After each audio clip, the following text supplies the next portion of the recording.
You got a joystick for that thing? Yeah, it's a little control pad.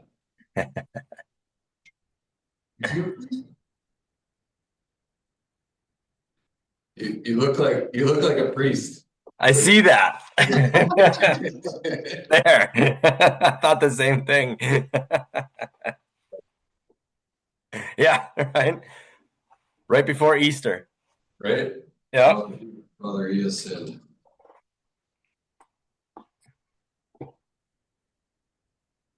Lydia, was Jason gonna make it too?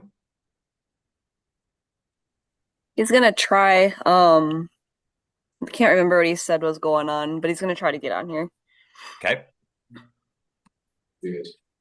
Are you leaving them? Oh, I didn't know I could sit there. Well, you can't. Just out of the Just camera. out of the camera. Oh, that's. Put me in. Nobody puts baby in the corner. You're an instructor too. Well, I didn't know what your meeting was about. It's a podcast.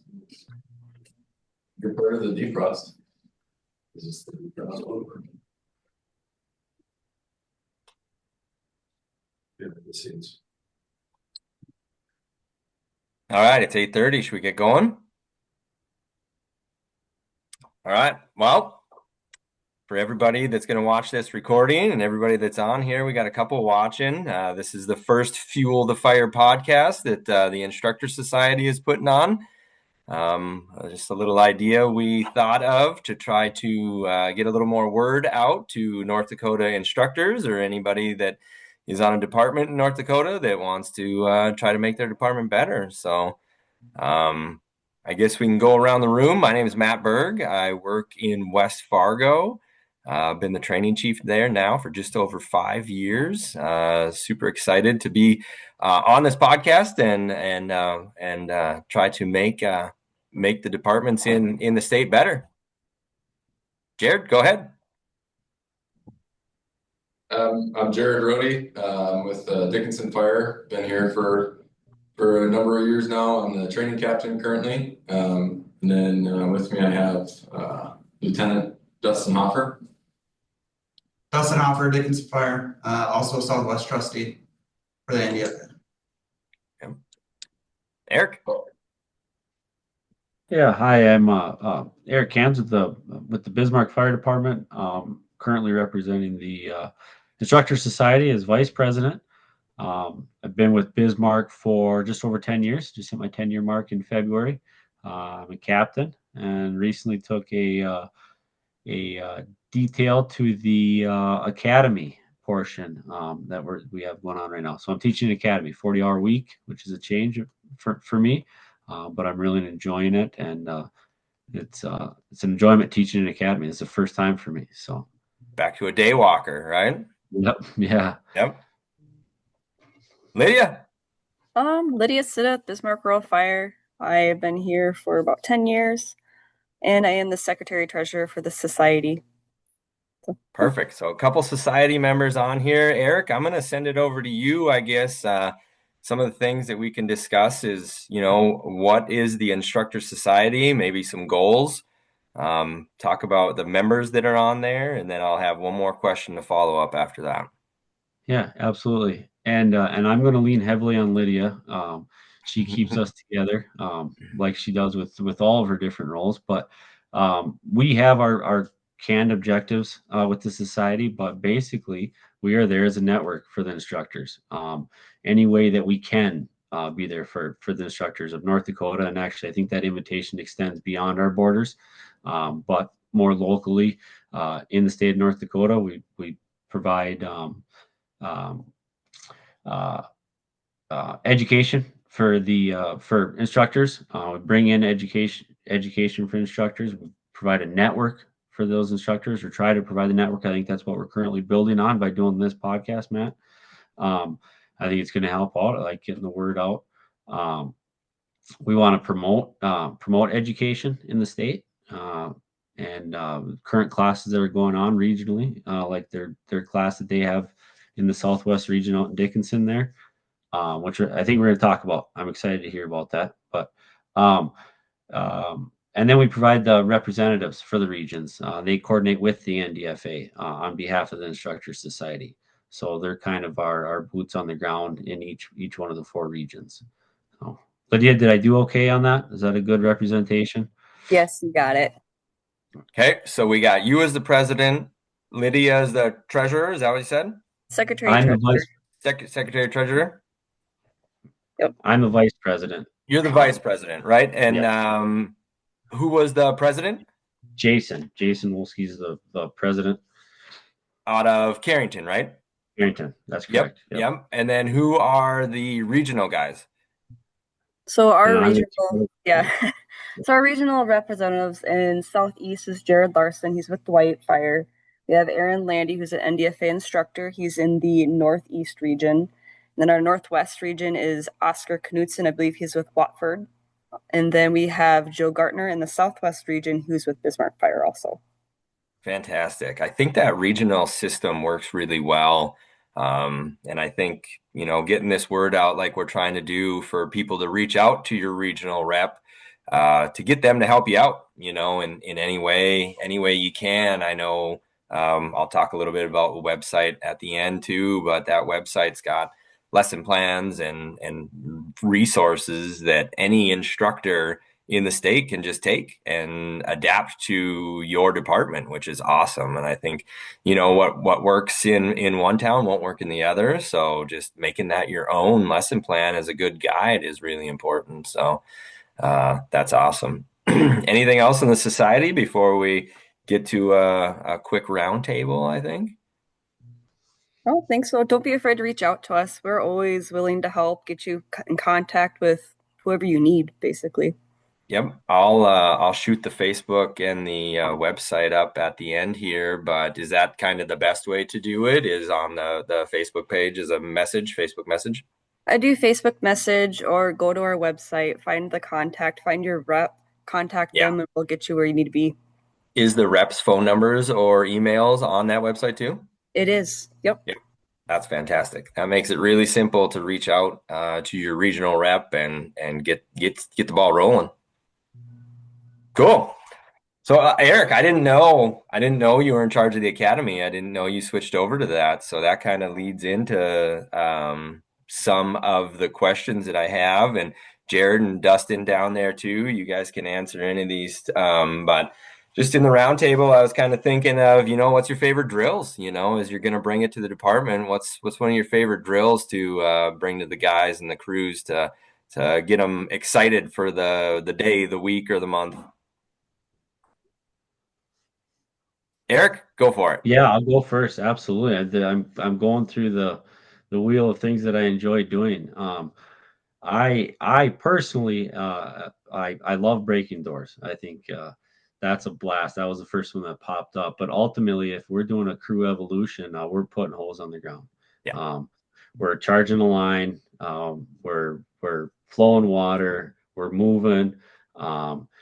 That's the how-to. That really is the meat of the fire service, right? This is what the fire service is about: putting holes on the ground, flowing water. And then around at the skull session, that's where we can start talking about fire dynamics, and that's really where I enjoy the discussion. Is we start talking about fire dynamics. Now I can maybe sprinkle in some hazmat there, which I do enjoy as well too. But I like putting holes on the ground because it leads to so many more discussions. Yeah, for sure. Yeah. Jared, Dustin? So I guess anytime you put on your bunker gear and you just work hard, most of the time the guys will enjoy it. Guys and girls, you break a sweat, you challenge them a little bit, and generally, you could just go out and just do a simple drill, and then it'll stem something else. And an hour later, you'll be still spinning and answering all kinds of different questions. A lot of times, it's just a matter of putting the gear on, getting out, and just challenging people and ourselves a lot of times, right? That's kind of my thoughts. Yeah, I think that's, anytime you do that, you definitely get people engaged. Me personally, I like ladders. So, we're gonna pull some ladders off the rig, throw some ladders in the building. And, while that may seem simple, there's so many tips and tricks to, getting a better throw into it. And, going from there, that's very basic. And then we might get into some crazy stuff like, splicing something or, you know, using a roof ladder as a scaling ladder, you know, and then guys are like, holy cow, like I didn't even think we could do something like that. But Yep. It's great when it opens their eyes when they're like, "Oh, I didn't see that coming. I didn't know that was happening." Eric, you and I could be brothers. Anything hose, engine related, that's what gets me. That's what pumps me up for the day. I think pulling hose and pumping and charging lines. You're working the whole crew. Everybody gets their reps where they need to. You rotate around, so others are on the nozzle, others are on the pump. It just gets everybody moving, gets the whole system running and clicking, and that's what I really like the best is keeping things moving that way. Lydia, how about you? I like anything that has to do with Mayday or firefighter down stuff. Better we can Yep, be at saving ourselves is great. So yep, that's my yep. favorite. We just went through a lot of Mayday training, had a fast board, really good stuff. We did stuff in the dark, and it just, like you all said, it just stemmed so many more conversations. Um, and just the crews loved every second of it, you know, being pushed. That was one of the harder drills we've done in a really long time, and being pushed was what everybody was looking for. So cool. Matt, Lydia was actually just out reaching out with the private ambulance here in the Bismarck Mandan area and doing some Nice. firefighter CPR training with the private ambulance. So that's pretty cool to see her going out, seeking this stuff out, pushing it on the ambulance service, and them inviting her in and doing that. Yeah. That's all over the social media too. I bet that was new for them to see. You know, they are used to receiving a patient that probably has their shirt cut off and we've started compressions already, not receiving a patient that has 60 pounds of bunker gear and an air pack on. That's a whole different, were they excited to see that, or were they, Oh yeah, was it even something new? they're excited. They've seen it before a little bit, but never got their hands on it. But a couple of them went in gear and actually got to feel how it actually worked that way Pulled too. off. And, yep. They really liked it. Yep. That's awesome. All right. All right. I'll go back to Eric again. What do you like about being an instructor? What's the best part about being an instructor? Oh, there's a lot of things that I enjoy about being an instructor. I like meeting new people. And I think when you're instructing, that's when you have the best chance to meet new people. When you can, and you can see this moment when you start to learn the personalities of the students in your classroom, and you start watching who's picking up on things and who is good at explaining things and picking up the slack where I'm missing. And now you have this group think tank that's all working together towards this common goal. When that starts happening, that's really the enjoyment for teaching for me. Yeah, to see somebody that's excited about learning something and then they're sharing it to the person next to them or beside, yeah. When you see that, I can kind of sit back and just enjoy it. To see that light bulb go off, that's my favorite, is when they start thinking a step ahead and moving forward, and it really starts to make sense. I agree. That's the cool part. Yeah. And then I'm of no use then at that point, because they have the bug now and they're learning and asking questions. And that's pass the torch. Yep. Yep. Jared, Dustin? For me, it's probably the impact that maybe you don't even realize that you have on these, students, recruits, whatever you want to call them. Here in Dickinson, we have the high school academy that we run, but then, it's a combination with our college stuff and then even some of our own people. And I recently had a conversation with one of our guys. He's been on the department for like 3 years, but I remember he originally started because he just wanted to try it out, right? And he had no interest in being a firefighter. He comes from a long line of police officers, and that's what he was going to do. But, we know how that world can be, was a little iffy at the time. And this particular individual, just like, he was trying it. I was hearing through the grapevine that he was really digging the fire stuff. And, I just simply had a conversation, like a quick, like out on the apron. I think we were actually out flowing water and doing that stuff. And he was just like, and I said to him, I hear you want to be a firefighter. And he's like, yeah. He's like, this is awesome. And I was like, well, I think you should. I think you're going to be good at it. And, 3 years down the road, he was like, that moment for me is what like hooked me. And I knew that's what he's like, I remember it like it was yesterday. I was like, never even realized it had so much of an impact, but like, it's some little things that you can tell your students, your recruits, that can really engage them, get that buy-in. That's awesome. Dustin? I agree with Eric and Jared. I checked out there for a minute, but the one thing that I like about being an instructor a lot of times is just getting your hands on and the being involved with things. When I was a training officer with the Dickinson Rural Fire Department is where I started. When I stopped being the training officer and instructing all the time is when I started to lose bits and pieces. The different trucks, how the trucks were set up and stuff like that, especially when it's different when you're a career and we're in the trucks all the time, but on the volunteer side, and you're not always working with the trucks and stuff like that. Just being that familiarity of using the apparatuses and so on and so forth. And again, I agree with Eric and Jared on all the other points, the networking and going around the state, trying to influence around the state is great. There's a lot of good questions on how do you guys do this and how do you guys do that? And yes, our way is different than West Fargo's or Bismarck's or wherever, but we all have our own different ways. But people they want that information. They're trying to pick what works best for their departments and grow from it. Yep. There's nothing better than hot washing with other instructors after a training, after a live burn with the NDFA, after fire school, that stuff. It is awesome to bounce ideas off of each other. There's always a good way, a better way than what you may be doing. Other departments are putting a lot of effort into a lot of things. So I got no problem with sharing information. I have no problem asking for information. I just asked Jared, what was it, a couple of weeks ago about a probie handbook. And he's like, hey, heck yeah, sure.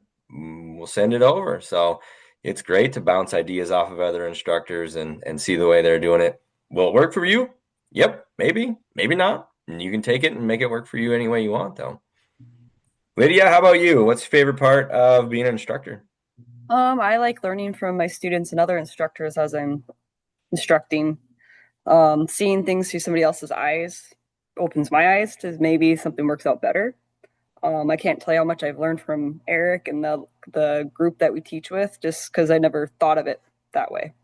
So that's what I like about it.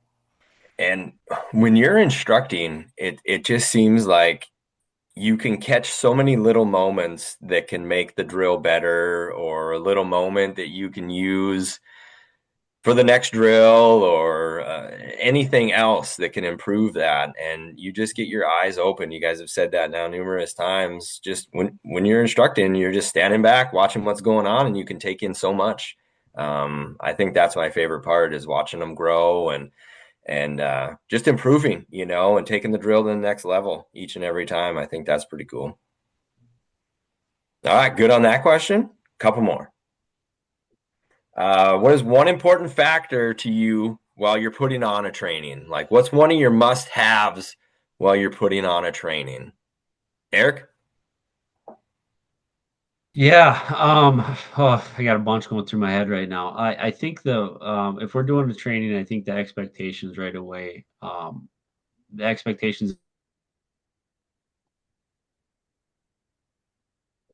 Did we lose them? We fun when we're learning. Not sacrificing anything else to have fun, but if people are having fun, if they're loose, if they're relaxed, now they're maybe showing some of those vulnerabilities. They're able to learn. They're not afraid of failure. That's when we can really start now moving forward.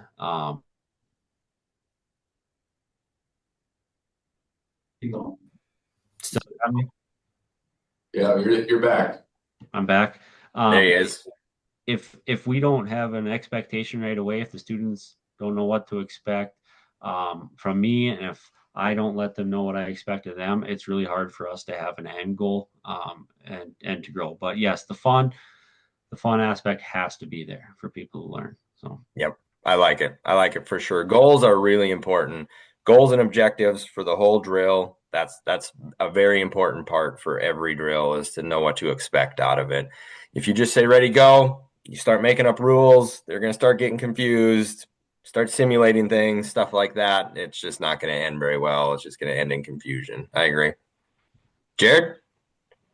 Yeah, I really kind of mirroring off of that. For me, the biggest thing is like explaining and making sure the students understand the why, like why we're doing what we're doing, and like truly having an understanding. You know, we teach a lot of search around the state, and like, why are we searching? Why are we focusing so much time and effort on this? Because we know what our number one incident priority is, and that's life, right? Yep. So like that's why, but why is it so important that we do that? Because that's what our customers expect of us, right? They expect us to come help them on their worst day, right? So getting the students to, and it can be even something, if you want to make it even simpler, right? Like, you know, why are we pulling this particular hose load, or why are we using a smooth bore versus a fog nozzle? You know, I mean, to get into some of the fire dynamic stuff that like Eric likes, you know, just really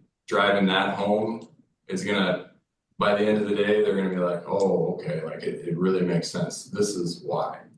Yep. Nothing better than the why.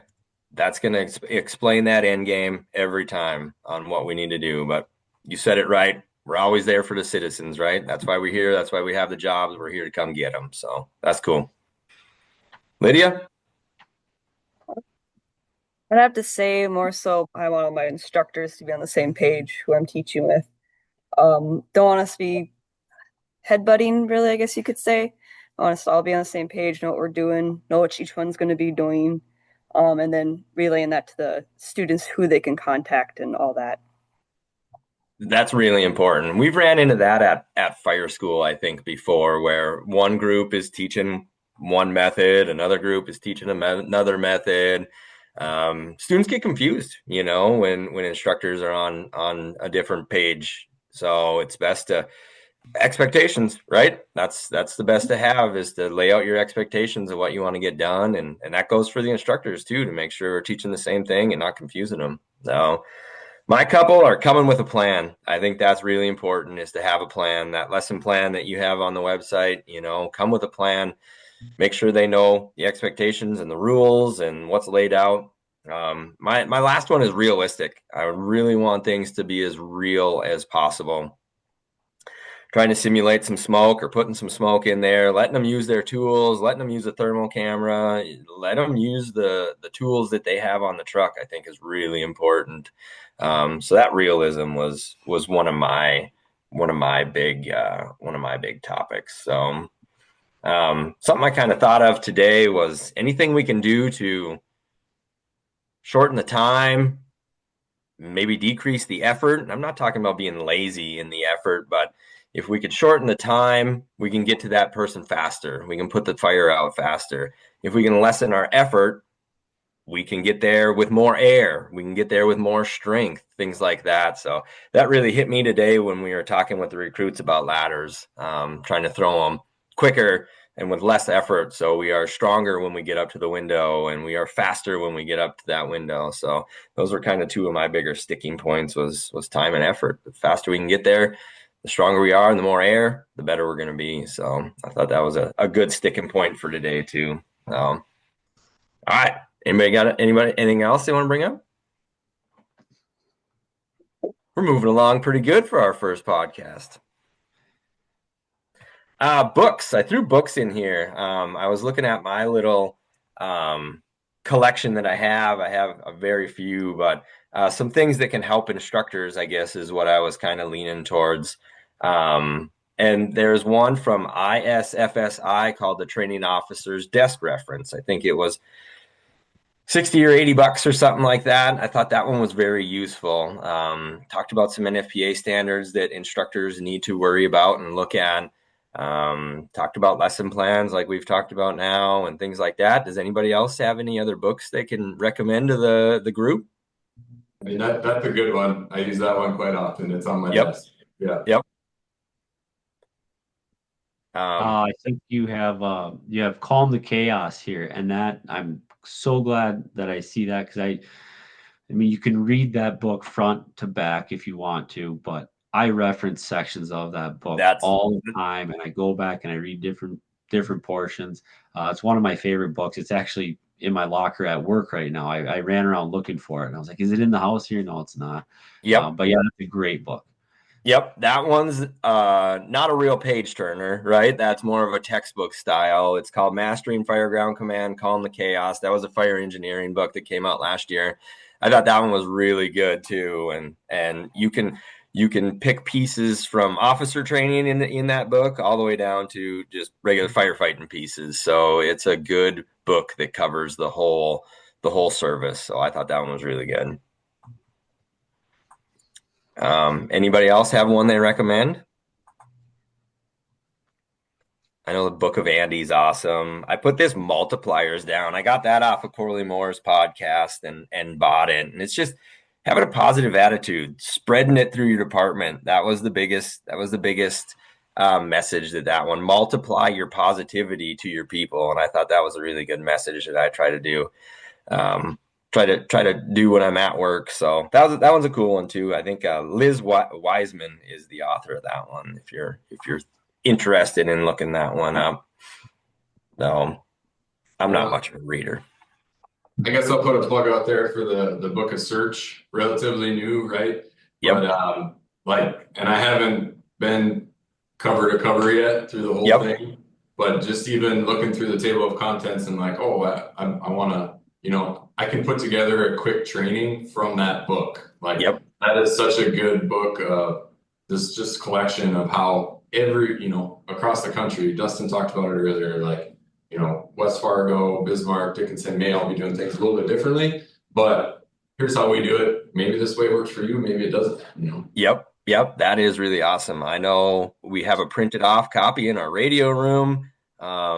We have a couple other people that have purchased it. I've seen it in backpacks. I've seen it on the kitchen table. So that is an awesome book too. And like you said, if you can take it as an instructor and make a drill out of it, more power to you. That's probably what it's there for, is to take it and learn from it and use it in your department. So that is a good reference to always have too. Yeah, and it's free to anybody that's listening or watching. Like, you can go on the website and download that. Yep, all in PDF. You can download it right now. You can find it and use it tonight if you wanted to. Okay, so the meat and potatoes. This is what we wanted to do with this podcast, is bring in other instructors around the state and talk about their classes. And we have a pretty big class coming to Dickinson the end of the month. It is called the NODAK Defrost H.O.T Regional Fire Class in Dickinson.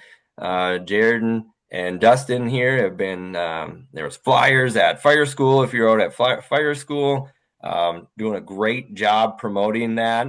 Tell us a little bit about it. I know you got a track system you're kind of running with. So go ahead and tell us about it. All right, so this all started a couple of years ago. We're just starting it around. We should do a conference out here. The name just kind of came to us one day. It's in April, and North Dakota's ass cold, so why don't we talk about the defrost? And so we just kind of ran with it. We've always wanted to do a track system. During fire school, they kind of do one level-wise. We've suggested it. Nobody's really bid on it, so we're like, let's run with it and see what happens. So Friday night we have the general session that's going to be at the hotel here in town, the Host Hotel. We're bringing in Chief Magnuson from the Valley City Fire Department, and it's essentially going to be a Grouse podcast. We're trying to not completely duplicate what they're doing, but at the same time, it's good information and we want to get it out there. Hopefully we can convince him to actually record a Grouse podcast for that. I think it's really important that people around the state realize how often we are pulling people out of houses. You look across right now on the firefighter rescue survey across the I-94 corridor, and pretty much every major town basically has a grab. But a lot of these small departments have them too. When we were teaching this year, there was a guy out of Tully, and they were talking about one they had, and a lot of people don't realize that. So I think we really need to get out there and promote, our victim safety and getting in there, being doing the right things, doing our jobs and getting in there. And I'm really hoping that Valley City is a good one. Because no offense to Fargo, but if it was out in Fargo, you guys got 7 grabs, everyone would say, well, yeah, they got 40 people on, you know? Yeah. But you take Valley City, a volunteer department, they're responding from home, and they pull 7 people out of an apartment building. No, that's all right. It's capture this. So on top of that, we're gonna do what we're calling quick hits and tidbits. So each of the instructors throughout the weekend are gonna have 5 to 15 minutes to talk about any topic that they want. It doesn't matter as long as it's fire service related. I have no idea what anyone's talking about at this point. So it'll be surprising. I am gonna ask for it so we don't duplicate on. Some of the guys are stressing out a little bit, but that's fine too, because as instructors, we need to be challenged from time to time. And getting put up on the big stage is going to be a challenge for most of us because we're used to teaching, 20, 30 people and not 100 people at a time. So 72 people we have registered right now. We're expecting over 100 for the general session for that Friday night. That 72 is going to be for our tracks. 4 different tracks, wildfire track. I think you have that covered separate. I'm kind of all over the place if you're okay with that, but yep, no, we can hit it all. That's all. That's was just the guide. You hit it all. Hit what's happening. Okay, so truck company track, engine track, and command track. So those tracks, I have no idea. Jared can talk about the truck company track. Other than that, I've given it to the instructors, told them that you basically have 8 to 10 hours to teach. Here's the guideline on things. Just keep in mind who your audience is, and you guys just keep them busy, and it's hands-on training. So those 3 tracks will run all day Saturday, and then on Sunday we'll put it all together, and it's all live fire training. The company officers, the command track will command those scenes, and they'll plug and play with their engines and their trucks. We have must be about 8 or 9 different ways that we can do live fire out at our training site, bringing in a couple trailers, doing a couple extra things. So we'll have multiple different fires going on at one time, and we'll throw it all together. So you can sign up for the engine track and just do engine stuff, or the search track and just do search stuff or truck stuff. Yep. So the tracks are built out. They'll be together all weekend. So again, the general session is just that Friday. If you sign up for engine, you'll be engine all day Saturday, and then you'll stick with that same group. We'll break them up into companies. And then they'll be doing just engine company tasks that year, or that all day Sunday. Same with truck. The hope is that people come back. 4 different tracks that are out there, and we get 4 years. Do a good show this year, a good conference this year.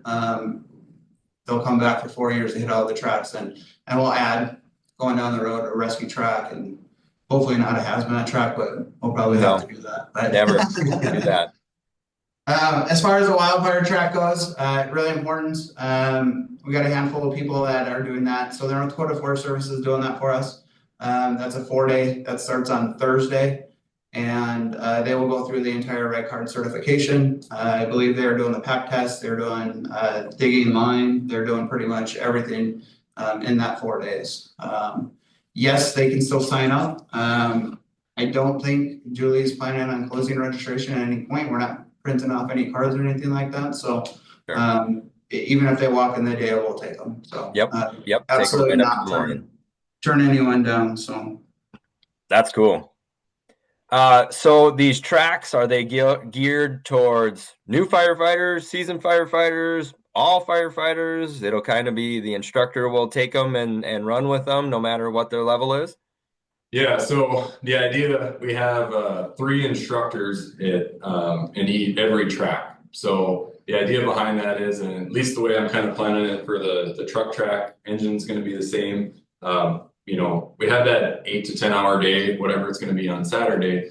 But say we start off with forcible entry, right? So there's 3 instructors. We're all versed in forcible entry, and we've got enough doors. But say we have a group that has absolutely no experience. Okay, great. We have roughly about 30 students per track. So then we have a group that, they've got a little bit of experience. They've forced the door before, maybe at fire school or at their department or something, but not done it a lot. And then we maybe have a group of guys and gals that, they've, they've been doing it for a little while. They know what they're doing. My plan or the plan would be to separate the 30 people, however that may be, and then we'll go hit that for maybe an hour, get our hands on it, and then come back together. All right, now let's work together as a group again, bring it all together, right? Scale it up.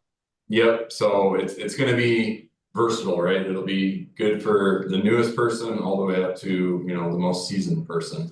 And even if the seasoned person's like, oh, I've done this before, there's always things that you can pick up, right? Yep. Just by watching other people or different instructors, and maybe the students hopefully will bring some things to us that we're like, oh, I never thought to look at it that way. Yep. That is great. You're going to have students in there that do it a different way and can open up your minds on which way to do it. So that's really cool. So an engine track, a truck track, incident command as well. Yep. And you're going to be bringing that new simulator that the state has. Is that right? Yep, Jason's coming out with Morgan. They're bringing the simulator with them. Again, I don't know exactly what they have planned, but Chief Matt Clark and then Chief Freeman are the command Awesome. track instructors. So. Yep, that simulator has been paying off really well, I think, opening up a lot of people's eyes to what incident command really is from what I have talked to Jason with. I think he sounds like a next great guest to have on here on our next podcast to really explain that. He'll have a couple trainings under his belt with that. I know he did a whole weekend out at fire school. He'll do a whole weekend out with you guys. So maybe we could pass that word about that training as well through Jason and Morgan. I think that'd be pretty cool. So yeah, bringing it all together on Sunday, that's going to be great. Live fire, that's going to be great. Nothing better than opening up their eyes to what actually, so you're going to have truck guys showing up, engine guys showing up, pulling hose, truck guys throwing ladders, incident commands, talking on the radio and all that stuff, putting it all together. That's going to be really cool. Sure. All right. Which class do you think is one they shouldn't miss? Which one do you think they should be on? I'm sure a truckie is going to talk about the truckie stuff and the engine guy is going to say the engine one's cool, but which one do you think is going to be the best one? I'm a little biased, right? Because I'm teaching the truck track, but I think I would say the fire service nationally, but North Dakota Fire Service as a whole really focuses on the engine work, right? And I get it. It's the bread and butter. We get there, we put the fire out, the problem goes away, we make things better, right? But I think even in our own department, we're really trying to build out that truck culture, how a truck company functions, right? And you don't have to be a big city to do truck stuff. Like, even if you don't have an aerial, you still have ladders, right? Yep. You still got forcible entry tools. You've still got saws to do ventilation, like all the things. So I think that class is going to have, I'm planning on bringing some things without revealing too much cool stuff. I've the last year and a half, I've spent a lot of time diving into some truck stuff, been to multiple different classes and instructors from around the country that I think we'll be able to go over some things that people have never seen before, or if they have, they've maybe seen it on, TikTok or something like that. And they're like, oh, that's cool. I've never done it before though. So, right. Yep. I wouldn't want to miss that one if I were, if you were coming. If I was coming, I'd want to take that. Perfect. All right. So Dustin, you still said there is time to sign up. You're going to take them to the bitter end. So that's cool. If you're watching this now and you got any reservations, that sounds like a good enough time to come down. One cool thing I did see, you got some free hotel rooms. Is that still available if needed? Yes, we've secured quite a few different sponsors, donations, grants, trusts, whatever you want to call it. But we've been very, very fortunate, and we can cover hotel costs for any department or any member that's paying it out of their own pocket. So all they have to do is literally send me a text or email or a call. No questions asked. I don't care where you come from. We will pay for your hotels and take care of you. So. That's awesome. That is really cool. I have never heard of that at any conference before. So good job for you guys for doing that. I've heard some other like giveaways. I saw on your page there was a helmet giveaway. What else? That's something too. That's no small piece of equipment there to give away. So that's a cool prize. Yeah, we have probably pushing $4,000-5,000 worth of giveaways Holy that'll be moly! coming. So luckily Jared was out in FDIC last week and he got us a lot of swag out at FDIC. Nice. I'll drop it here and maybe we'll put a plug in to try to get you guys some more followers. But we're actually going to give away 2 TL2s. We haven't released that. The first one's going to be given out away at the general session. Anyone that comes to the general session will have that opportunity. We're going to hold the other TL2 for the end of Sunday. Try to get people to stay throughout the entire training. And then Sunday afternoon, we'll draw for that second TL2 leather helmet. So on top of that, we have radio straps, we have stickers, we have masks, bags, we have glove straps, t-shirts, hats, chin straps, a lot of crap. Yeah, I mean it's a lot of good stuff, you know. Right? Yeah, It that wasn't sounds just awesome. a bunch of free stuff, but you know, fortunately we got a lot of sponsors, you know, without even trying too hard, I would say. You know, a lot of people were willing to give to our cause when we put it out there, and you know, we wanted to get some good stuff to provide, you know, our students that are coming the opportunity to, you know, just get some cool stuff for nothing, like just for coming and dedicating their time, you know, to their communities essentially by coming here and training, you know, hey, this is how we're going to give back. So yep, that is awesome. That sounds so cool. So happy for those that are going to make it that weekend to get some. You're going to probably come home with something, huh? At least half will. Yeah, I would be. I am a terrible winner. I don't win. If there's 55 prizes and 56 people, I'm not going to win. So I'm glad with you. other I have the people. same luck. What was that? I have the same luck. I'm the same way. Yeah. Yep, just terrible luck. So, all right, that's about all the questions that I have. Anything else on the conference? Can you say the dates real quick so those that are thinking about it can check them out? Absolutely. It's going to kick off next Thursday. The Wildland Track kicks off. The official start will be that general session, which starts on next Friday, the 25th, and then it carries through until Sunday evening or Sunday afternoon. We'll close once we're basically everyone's burnt up and not burnt up, but everyone's burned out and tired of doing live burn, put it that way. So they're going to sleep good the next week, it sounds like. Yeah, for sure. Yep. Yeah, for sure. And I mean, just to put it into perspective a little bit more, some things that we didn't talk about that, you know, we're bringing in a lot of props from the NDFA too, but we've got some stuff out at our training site. We're going to have, and we've got guys and gals in our department putting in a lot of hard work too. We've been preparing for this. You know, and we're going to have a brand new roof vent prop that we're building here next week. And so it's going to be fresh, brand new. That we're going to be able to utilize that. And, you know, just we have the tower coming from the NDFA and burn trailer. And nice. And we're going to have our training site's going to be full for sure. But we wanted to just provide the best facility that we could to facilitate the best training. So huge shout out to the NDFA. In our future podcasts, we are going to highlight all what the NDFA has to offer. I think there's a lot of people that don't even know they can bring a lot of this stuff to their departments. So in the future podcasts, that's what we discussed is we really want to highlight what they got.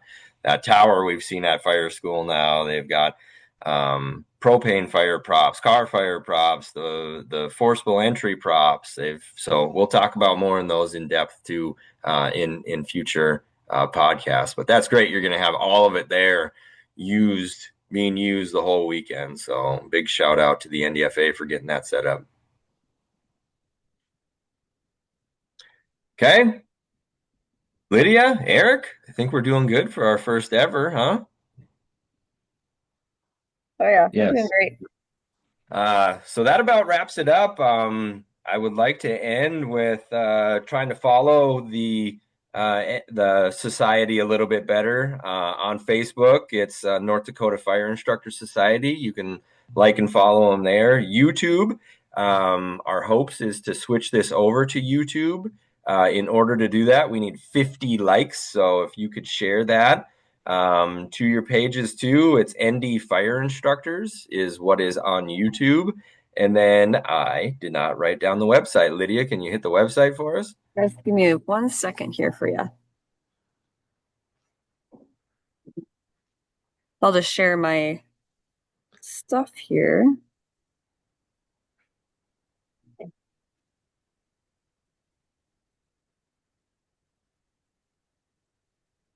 Hold on. So here's our website for us. Y'all can see it. It's firefighters ND at mycanva or .mycanva site at NDFSIS. We'll take you right there. You can find us on our website too, or on our Facebook site. On the Facebook page, we'll bring you right there. Yep. I haven't linked our YouTube yet to it, but it'll be there. Some more followers.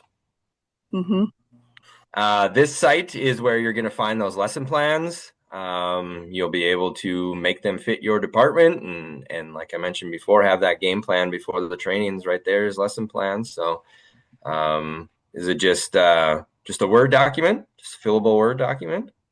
Yep, it'll go on our Google platform. Oh, yes. So when you go to request it, tell me where you're from, so that way I know you are legitimately who you're saying you are, and I'll give you access to it.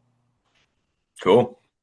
That's an awesome product to have on that website, I think, to help anybody that's looking to advance their department. So that's cool. And then here's where you can contact any of us here.